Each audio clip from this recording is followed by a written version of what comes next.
This is USVI News, your Virgin Islands connection. Hi, everyone. Thanks so much for joining us for USVI News. I'm Emily Matson. On St. Croix, VIPD's Traffic Investigation Bureau is investigating a hit-and-run collision involving one of their own. It happened Saturday night around 11:20. A police officer responded to a two-vehicle collision on Queen Mary Highway near the St. Croix Educational Complex. Investigators say the officer had his marked police cruiser at a stop on the road with its blue lights flashing in order to slow traffic down at the crash site. While the officer was in the road directing drivers to slow down as they approached the crash area, he saw a red pickup truck speeding towards him. The officer waved for the driver to slow down, but when he realized the driver wasn't, he moved out of the roadway to the shoulder to avoid being hit. Unfortunately, though, the driver hit the officer, who was thrown into the air by the impact and landed about 85 feet away.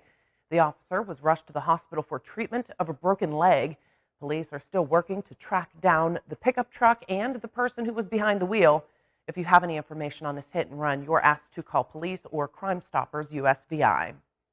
The Virgin Islands Police Department has launched its Bodyworn Camera program. The first phase of its Bodyworn Camera program will equip VIPD patrol officers with the use of body-worn cameras for law enforcement operations.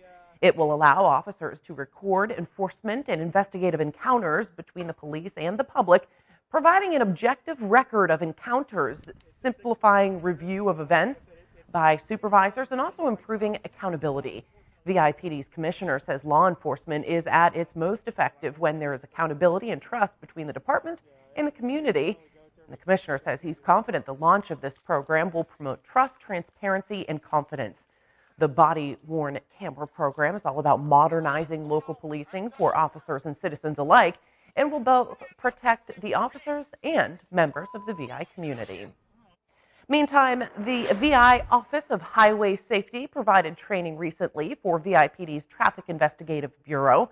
14 members of the Traffic Division received two-day toximeter training and certification last week. The instrument measures the alcohol content of a person's breath and is used during field sobriety testing. This instrument, a tool to help keep impaired drivers off the road and in turn bring safer streets throughout the territory. And police in St. Croix are investigating a deadly shooting, the victim dying just more than a month after he was shot in the Harvey Project. Police say the June 14th shooting has been upgraded to a homicide investigation after police learned the victim, 30-year-old Rigaldo Cepeda, died from his injuries at a Florida hospital on July 22nd. The shooting happened around 9:00 p.m. in Estate Bethlehem Village. Police arrived to find Cepeda had been shot multiple times near his home. He was airlifted to a Miami, Florida hospital where he died on July 22nd from complications of his injuries. The Criminal Investigation Bureau is asking the public to help solve this now murder investigation. If you know anything, give police a call or Crime Stoppers USVI at 1-800-222-TIPS. And a man is found guilty of a deadly shooting more than 2 years ago in St. Croix. Last week, a Superior Court judge found 22-year-old Malik Isles guilty for the January 11th, 2020 shooting of 34-year-old Ray Thomas. According to court documents, first responders received calls of gunshots at around 2:30 that morning. Police found a bloody scene and 45 caliber shell casings. Thomas had been shot on the front porch of his home. DNA from a blood-stained T-shirt Isles had thrown away and an empty box of shell casings tied him to the shooting. He has yet to be sentenced. Somewhere out there is a future billionaire holding on to a Mega Millions ticket worth a staggering $1.34 billion. The big question now, who is it? Carrie Sanders reports from Des Plaines in Illinois at the store where the winning ticket was sold. It's a billion-dollar mystery that has the Chicago suburb of Des Plaines, Illinois, dazed. Wish it was me. Confused. Illinois hasn't had a huge winner in a long time. And still feeling lucky. My friends and I are like, oh, do we know the person? Or maybe we're a long-lost cousin of them or something. Let's see if I can make you a billionaire tonight.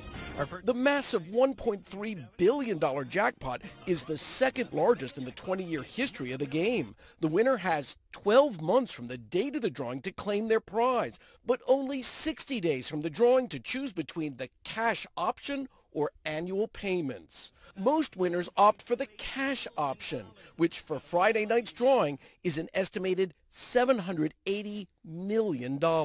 So far, no one's come forward to publicly claim their prize. We don't know whether or not they even know that they won a prize, so I encourage everybody to check your ticket. But lottery officials say winners taking their time to privately come forward is not unusual for a state that gives them the option to remain anonymous. The Speedway gas station that sold the winning ticket, they get $500,000. Many locals now regretting they didn't stop in. I actually didn't buy one here for some reason. I'm regretting it. Absolutely, I'm regretting it. Others optimistic that Lady Luck may perhaps strike Des Plaines twice. I'm going to keep playing. I actually got my Mega Millions for the next drawing. The Virgin Islands Department of Education is releasing new COVID-19 guidance for schools. These guidelines come just before school gets started again next week on Monday, August 8th. Masks are no longer required to be worn in school buildings. Also, mask testing isn't required to return to school after extended breaks. The Department of Education is still encouraging students, teachers, and staff to try to social distance while on school grounds. The Department of Health will do contact tracing for every positive case and says there is the potential and ability to test entire school buildings if there is a COVID outbreak. Coral World Ocean Park welcomes a new addition to its family. Ping, a 23-year-old Atlantic bottlenose dolphin, gave birth to a calf last Friday at 9:12 p.m. on July 29th. She had been in labor all day. Staff at the park says Ping and her calf are both doing well and are hopeful their good progress will continue, but they are remaining vigilant by monitoring them day and night to ensure they have everything they need. Coral World's general manager says it's an exciting moment for Coral World and the VI community because their dolphins are thriving in their ocean habitat in Water Bay, and this birth is a product of their being healthy and doing what comes naturally. Both Ping and her calf are getting some much-needed rest and time to bond in a quiet and private place in Coral World Park. Coral World's other dolphins are all doing well, and they say Ping has a support system in Noelani, an 11-year-old female who has been with her every step of the way. Good friend helping mama. Great story there. The federal government's considering reintroducing sea otters to the waters of Northern California. They believe the otters' presence could actually help the climate. Sarah Donchi reports. Sea otters have charmed the hearts of many with their playful antics and cute eating habits, but you won't find any in the waters of much of Northern California. Sea otters call this 300-mile stretch of California coast home between Santa Barbara and Half Moon Bay, noticeably absent the San Francisco Bay. Some experts believe that's because great white sharks have been attacking them near there, keeping them out. But a new study by U.S. Fish and Wildlife says they could be reintroduced in our part of the state. They're almost like environmental engineers bringing back areas like the Elkhorn Slough down the coast to a really healthy place by virtue of the animals that they consume, like sea urchins, which would in turn be consuming kelp. That's part of the idea. Kelp forests are vital to capturing carbon and are instrumental in fighting climate change. Left unchecked, sea urchins can decimate kelp forests. Sea otters themselves have faced their own battle. They were hunted till they were nearly extinct. Now there are about 3,000 along the California coast. Oh yeah, they're very curious this morning. If they were introduced, sea otter pups could be taken from here at the Monterey Bay Aquarium and dropped off in parts of the San Francisco Bay. Not everyone thinks that's a good idea. Sea otters feasting on too many Dungeness crabs and sea urchins could strain the livelihood of local fishermen. We have sustainable fisheries that are local, producing food for the people of California, and this increase in the number of sea otters is going to have an impact on that. This federal report doesn't recommend that the otters be relocated back here to the Bay. It just says that it's possible, and it wouldn't happen overnight. The report recommends more research, more studies and experiments, and more outreach to the public. Get ready to say goodbye to those iconic green Sprite bottles. Starting next week, after more than 60 years, Sprite is ditching its familiar green bottles in favor of clear ones, which are easier to recycle.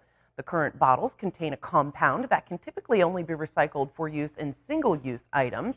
The new bottles, though, can be recycled and used in the production of new bottles over and over again.